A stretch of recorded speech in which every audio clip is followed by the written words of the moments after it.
Myself, Minu Joske, Assistant Professor, Mathematics Department, Jyoti Engineering College, Chirutirupati. Today, we are going to discuss the topic Fourier integrals. This Fourier integrals and transforms coming in the S2 and S4 semesters of BTech KTU University. Now, first of all, we will discuss the Fourier integral of a function f of x.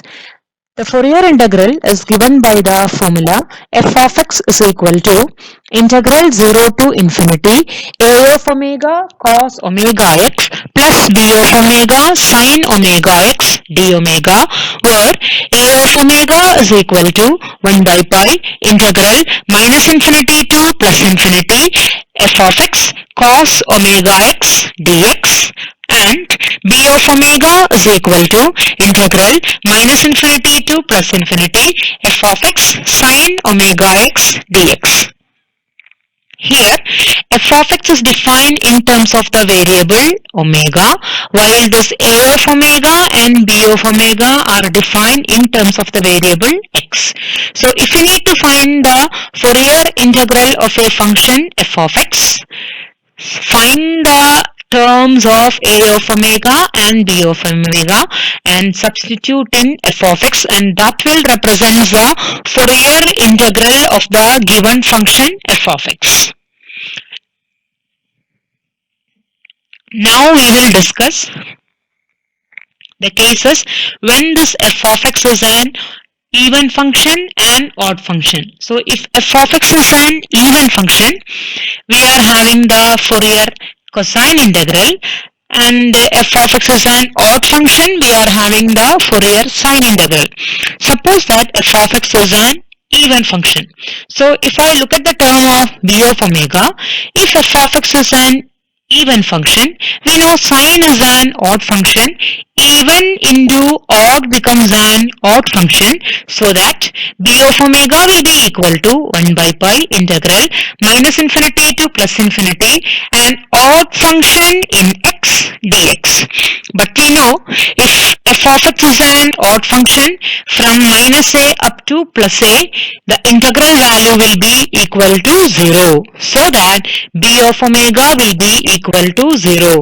Regarding the case of a of omega, if f of x is an even function, even into this cos is an even function, so that even into even becomes an even function, so that a of omega will be equal to 1 by pi integral minus infinity to plus infinity f of x, which is an even function, dx, and that can be written as 2 by pi integral 0 to infinity f of x cos omega x dx, so that is called by the name Fourier cosine integral. So this f of x becomes, the Fourier integral becomes the Fourier cosine integral. Since we are having b of omega equal to 0, it becomes integral 0 to infinity a of omega cos omega x d omega, where this a of omega is equal to 2 by pi integral 0 to infinity f of x cos omega x dx. Both this f of x and a of omega both are defined in terms of cosine function. That's why the name Fourier cosine integral. This happens when this f of x is an even function. So remember, if f of x is an even function, b of omega 0, and we are calling the Fourier integral as Fourier cosine integral.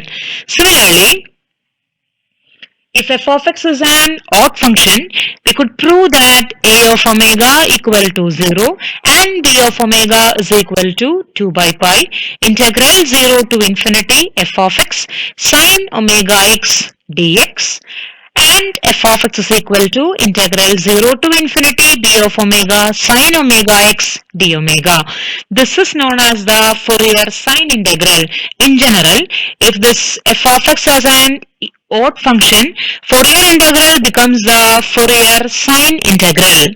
And again, one more thing, the Fourier integral, both a of omega and b of omega is having the constant term as 1 by pi, while in this Fourier cosine and sine integral, a of omega they having the constant as 2 by pi, and b of omega is having the same term 2 by pi. So coming to the problems, Find the Fourier integral of f of x is equal to 1 when mod x is less than 1, equal to 0 when mod x is greater than 1. So first of all we will check what is the meaning of this modulus of x is less than 1. Modulus of x is less than 1 means minus 1 less than x less than 1. If this x is taking any value in between minus 1 and plus 1, that is the meaning of modulus of x is less than 1. Similarly, modulus of x is greater than 1 means all the values from 1 to infinity and minus infinity to minus 1. So that a of omega is equal to 1 by pi integral minus infinity to plus infinity f of x cos omega x dx.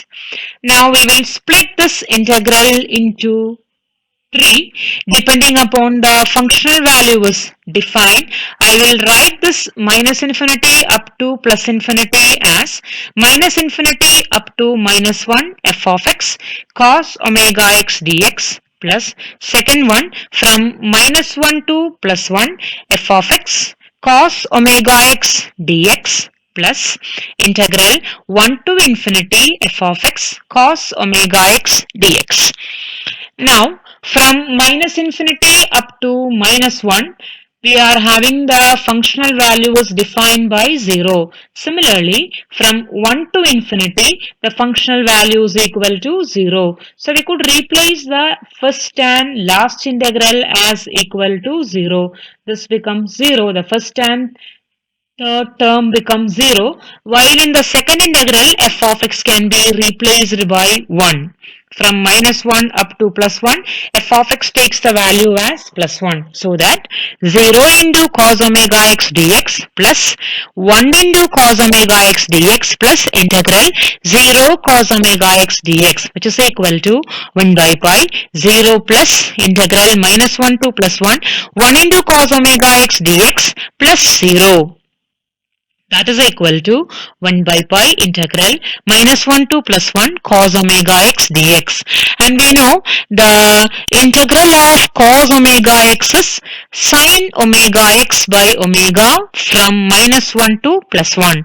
And now replace this x is equal to 1 so that it becomes sin omega minus sin omega into minus 1, and we know sin of minus theta is equal to minus sin theta, so that sin omega plus sin omega divided by omega, which is equal to 2 sin omega by pi omega, so that a of omega becomes 2 sin omega by pi omega. Similarly, b of omega is equal to, by formula, 1 by pi integral minus infinity to plus infinity f of x sin omega x dx. As we have done in the case of a of omega, we will split that b of omega also into 3 integrals. First will be from minus infinity up to minus 1, second will be from minus 1 to plus 1, and third will be from 1 to infinity. As in the case of a of omega, the first and last term becomes 0 and the middle term will exist. The middle term will be 1 into sin omega x into dx, and the integral of sin omega x is cos omega x by omega, and x can be replaced by 1, so it is cos omega minus cos of minus omega. Cos of minus omega is cos omega itself, so that cos omega minus cos omega becomes 0, so that b of omega is equal to 0.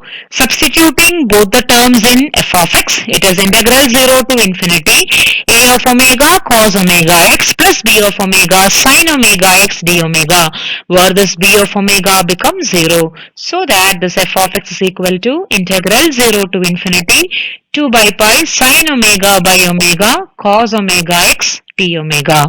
Thank you.